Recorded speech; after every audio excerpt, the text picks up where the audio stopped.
E aí pessoal, bom dia, eu sou Tia Léa, vou acompanhar vocês durante esse período de quarentena com as resoluções das questões de matemática do nível 2, certo? E aí a gente vai ver conteúdos que são fundamentais para o bom desenvolvimento de vocês na matemática.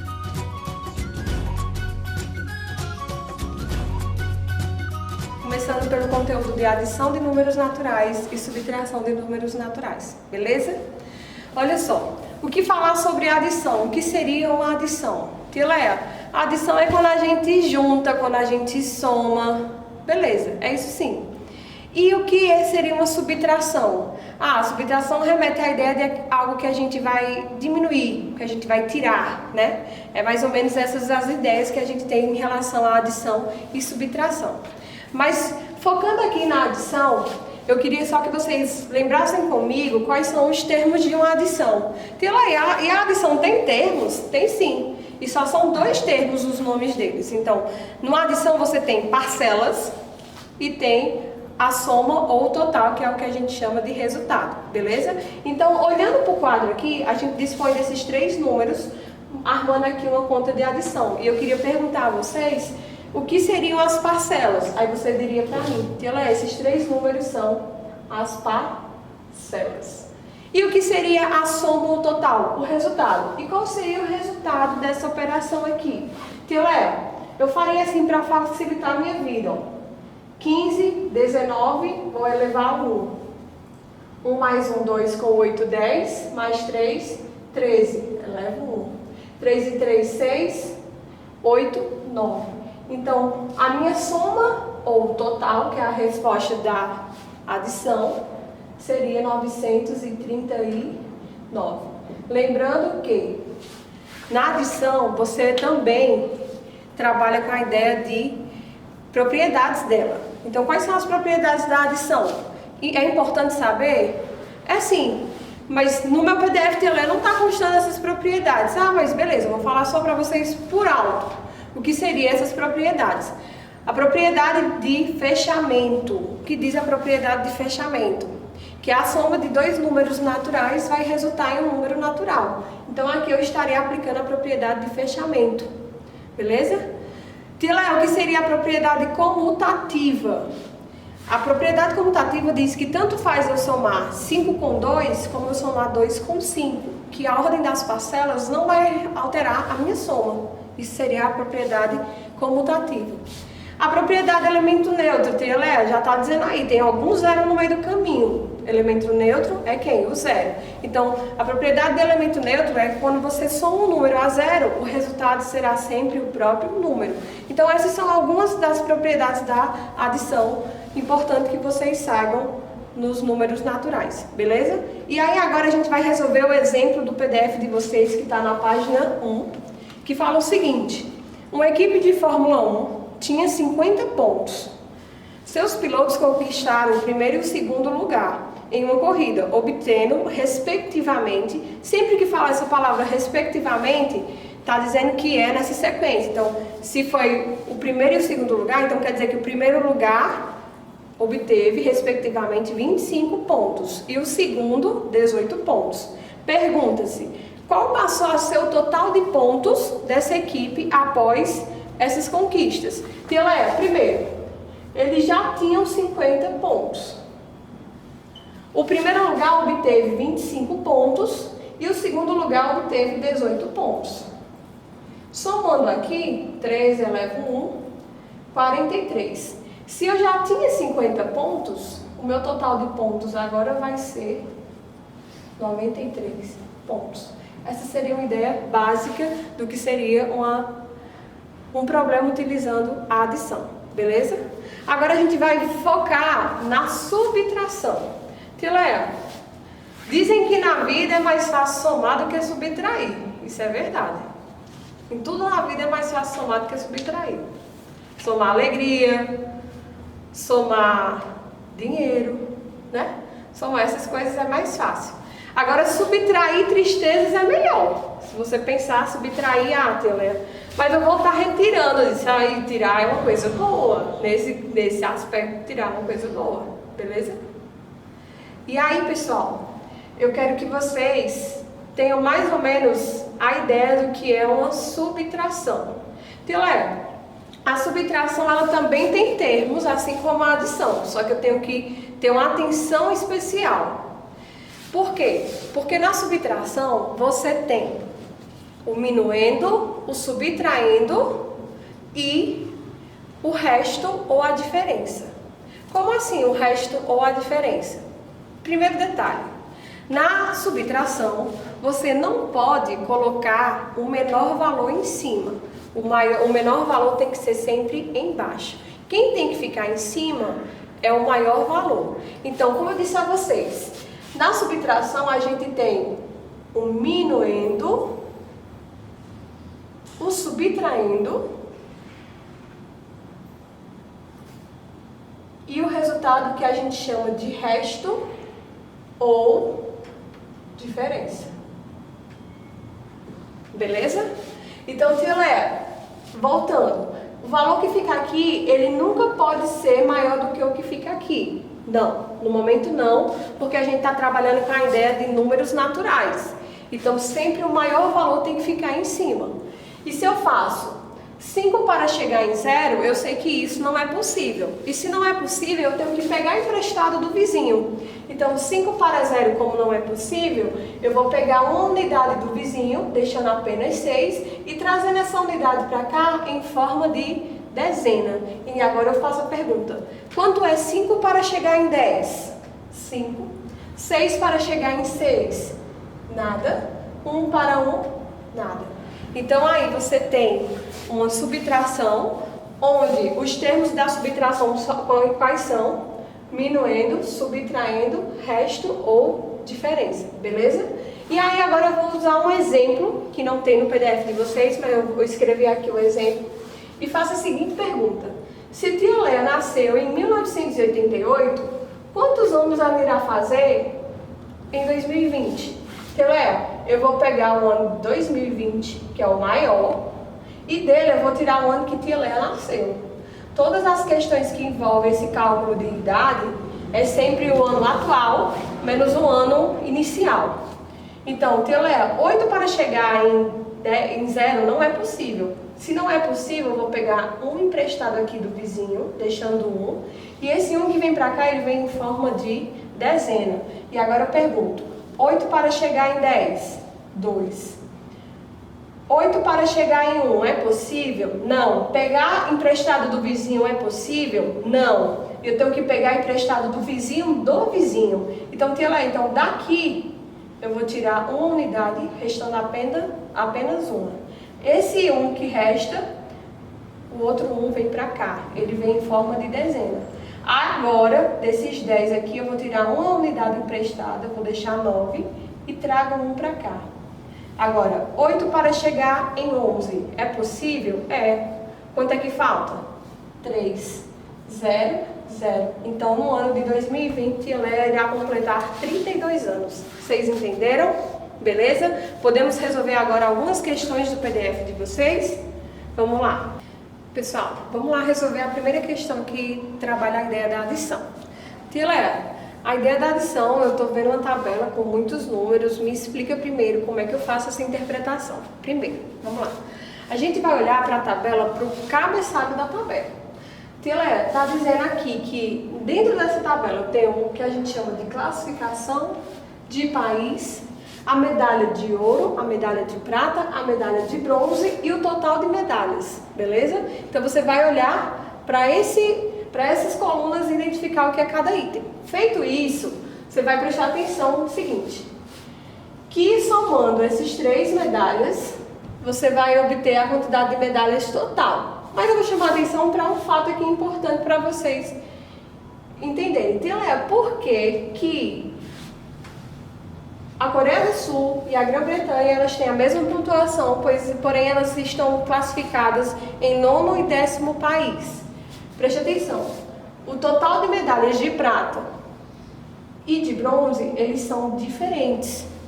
Então, aquele país que obteve mais medalha de prata, ele vai estar na frente do país que obteve menos medalha de prata.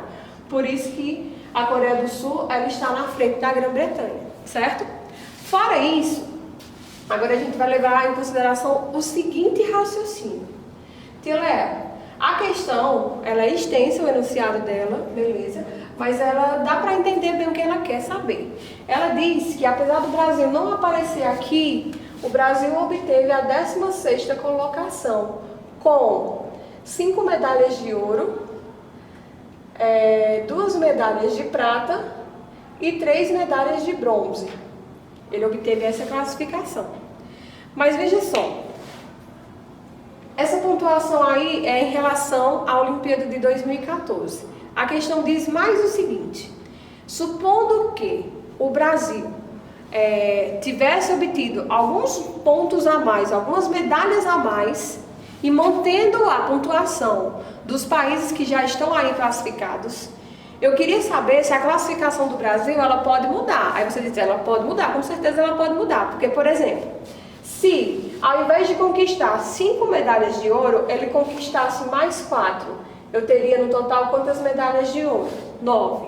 Se ao invés de conquistar 2 medalhas de prata, eu conquistasse mais 4 medalhas de prata, eu teria quantas medalhas no total? 6.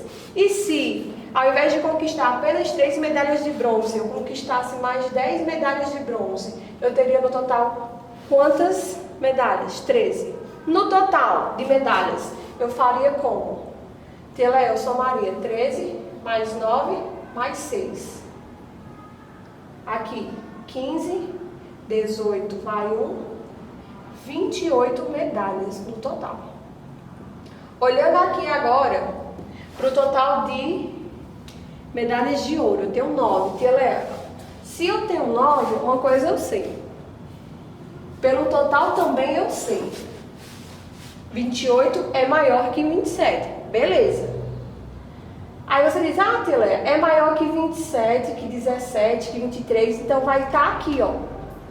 Ele vai estar logo após a classificação da Grã-Bretanha. Não necessariamente. Você tem que levar em consideração o seguinte: o total de medalhas que ele teve de prata, de bronze e de ouro. De ouro é 9. Então eu já sei que ele vai ter uma classificação melhor do que a da Hungria, né? O total de medalhas de prata, 6. Não vai ser na 11ª colocação, porque a Cuba ainda lidera essa colocação com 7 medalhas. Então, o raciocínio é o quê? Que você observe que o Brasil, se ele obtivesse essas 4 medalhas de prata, de ouro e as 10 de bronze, ele iria se classificar na 12ª posição. Pessoal, vamos agora resolver a segunda questão da página 4 do PDF de vocês. A questão diz assim: quando Laerte nasceu, ou seja, quando ele tinha 0 anos, o pai dele tinha 28 anos. Se passaram então 18 anos, que é a idade atual de Laerte, eu quero saber de vocês qual é a soma da idade do pai de Laerte atualmente. Porém, antes disso, eu tenho que saber qual é a idade do pai de Laerte. Se quando ele nasceu o pai dele tinha 28 anos, ao se passarem 18 anos, a idade do pai de Laerte vai ser quanto? Então vai ser 28 mais 18. 16 eleva 1, 3 e 1, 4. Então a atual idade do pai de Laerte é 46 anos. Então a soma da idade deles dois atualmente vai ser 46 mais 18. 14 eleva 1, 64 anos. É a soma das idades do pai de Laerte e Laerte. Pessoal, nessa questão 3, ela traz 3 números. E você vai ter que formar um número de 3 algarismos utilizando eles, mas sem poder repetir. Você tem que usar cada um deles, mas sem usar a repetição. Então, Tia Léa, se é um número de 3 algarismos, então ele está querendo que eu forme aqui uma centena simples. Se eu disponho do 3, do 4 e do 5, então um dos números que eu posso formar é 345. Outro número que eu posso formar é 354. Outro número que eu posso formar é 435. Outro número seria 453. Outro número também seria 534 e por último 543. Eu tenho 6 possibilidades de números aí que eu poderia formar fazendo uma centena simples. Feito isso, ele quer agora que você some esses valores. Eu posso somar assim que facilita para mim, ó. 9, 9, 6, 8, 8, 8, 7, 7, 10.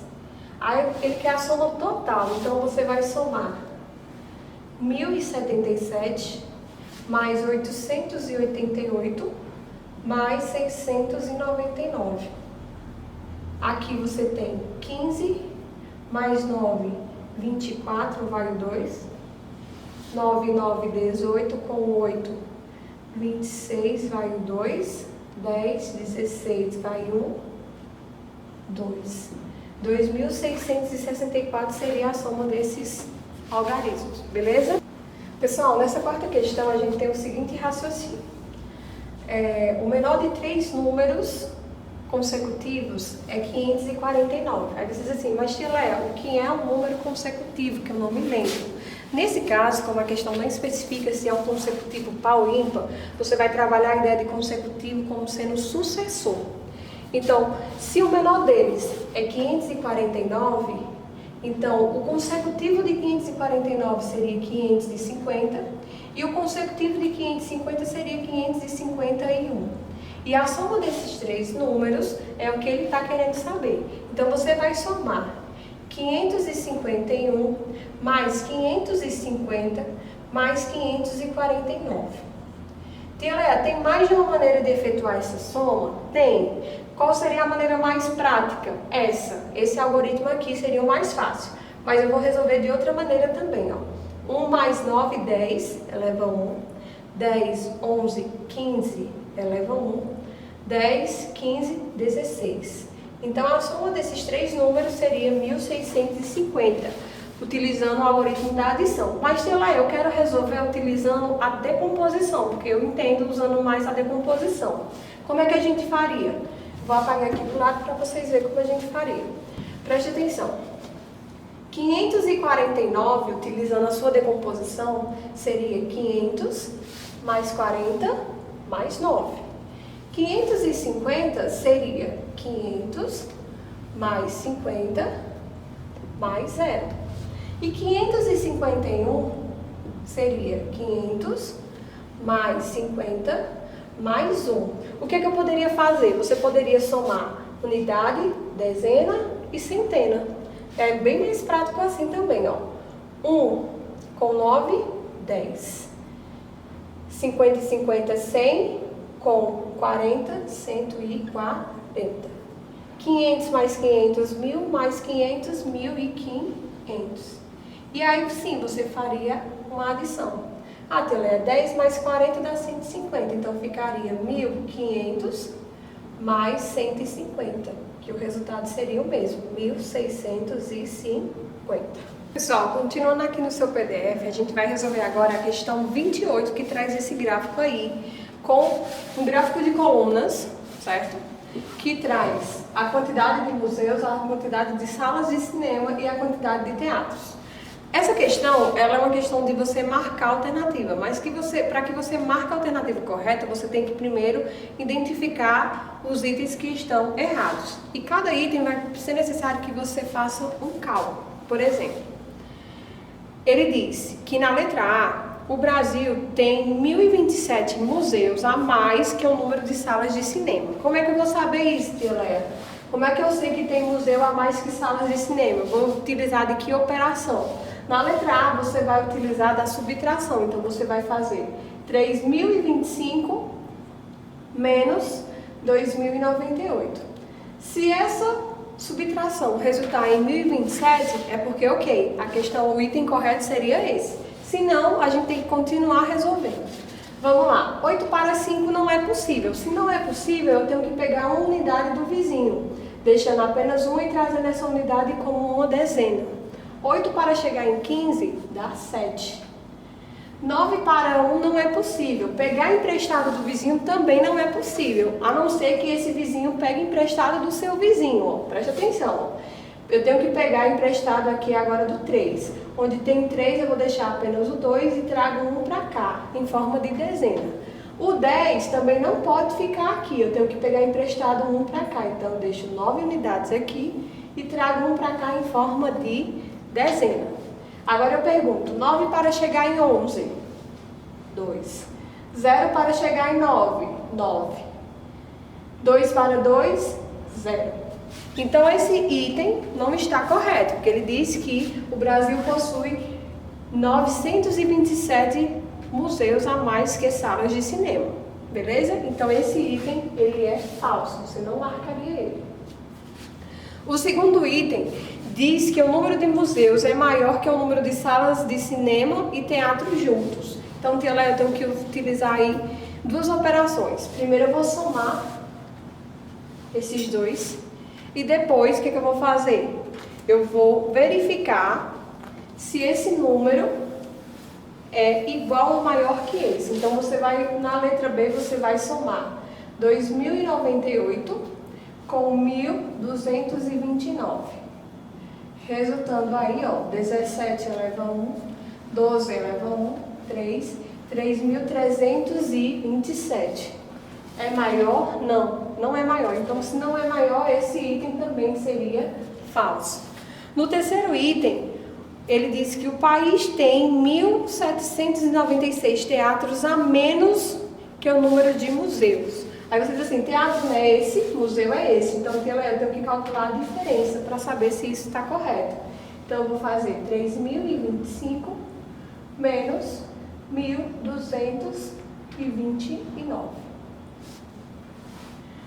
É possível de 5 tirar 9? Não é. Então, tenho que pegar emprestado do vizinho, deixo uma unidade aqui, trago 1 para cá em forma de dezena. 9 para 15, 6. 2 para 1 também não é possível. Então, eu tenho que pegar emprestado do vizinho, ó. Fica 2, vem 1 para cá. Fica 9, vem 1 para cá. 2 para 11, 9. 2 para 9, 7. 1 para 2, 1. Então, esse item a gente vai conservar ele aí porque até agora é o único item que está verdadeiro. E o item D diz que há 6.353 espaços culturais entre museus, salas de cinema e teatro. Como é que eu sei isso? Se eu fizer a operação de adição com esses três valores. 3.025 somando com 2.098, somando com 1.229. Somando aqui, eu tenho 17, 22 vai 2, 11, 13, 15 vai 1, 3, 6. O item correto seria a alternativa C. Pessoal, essa questão 31 agora, ela traz um rodômetro no painel de veículos. Tilé, quando eu compro um carro 0 km, esse valor aqui ele vem zerado. O número que você identifica aí é 120.182, beleza? Ele quer saber qual é o valor que vai acusar nesse rodômetro se esse carro rodar mais 8 km. Esse valor aqui ele já está em quilômetros. Se ele rodar mais 8 km, você vai ter aqui um novo valor, 10, que vai corresponder a 120.190 quilômetros. Apenas isso que essa questão pede, beleza? E na questão 33, a gente vai ter uma tabela com a população indígena dada por região, as 5 regiões aqui, e ele vai perguntar algumas coisas em relação a essa tabela. Mas antes dele perguntar, a gente vai visualizar e identificar. Por exemplo, qual é a região que possui a maior população indígena? Com certeza a região norte, com 305.873 habitantes. Qual é a região do país que possui a menor população indígena? A região sul. E se vocês observarem, não está numa ordem que você poderia pensar. Tem tá a região norte primeiro, Depois assim, não tá. Você tem que olhar para os números. E os valores, eles não estão na ordem decrescente. Eles estão em ordens alteradas, beleza? Então, na letra A ele pergunta, qual é a região brasileira com a maior população indígena? Qual seria? A região norte. Qual a região brasileira com a menor população indígena? A região sul. E no item C ele pergunta, quantos indígenas a região nordeste tem a mais que o sudeste? Aí você faria 208.691 menos 97.960. Qual o cuidado que eu tenho que ter, Tia Léa? Quando você trabalha com números grandes, que nem dezena de milhar, centena de milhar, você tem que ter o cuidado de posicionar cada número de acordo com sua ordem, beleza? 0 para chegar em 1, 1. 6 para chegar em 9, 3. 9 para chegar em 6, não é possível. Se não é possível, eu tenho que pegar emprestado do vizinho. Então fica 7 e vem um para cá em forma de dezena. 9 para chegar em 16, 7. 7 para chegar em 7, nada. 9 para chegar em 0, não é possível. Fica 1, vem um para cá. 9 para chegar em 10, 1. E abaixa 1. Então, a diferença aí é de 110.731 habitantes indígenas, da região nordeste para a região sul, beleza? E é isso, a gente fica por aqui. Espero que vocês estejam bem resolvendo a questão. E o mais importante de tudo no nível 2, pessoal, estudar a tabuada. Vocês têm que criar esse hábito de estudar a tabuada. Tia Léa, me dê uma sugestão de como eu estudo a tabuada. Eu acho muito chato estudar a tabuada. Pode até ser chato, mas é necessário. Por quê?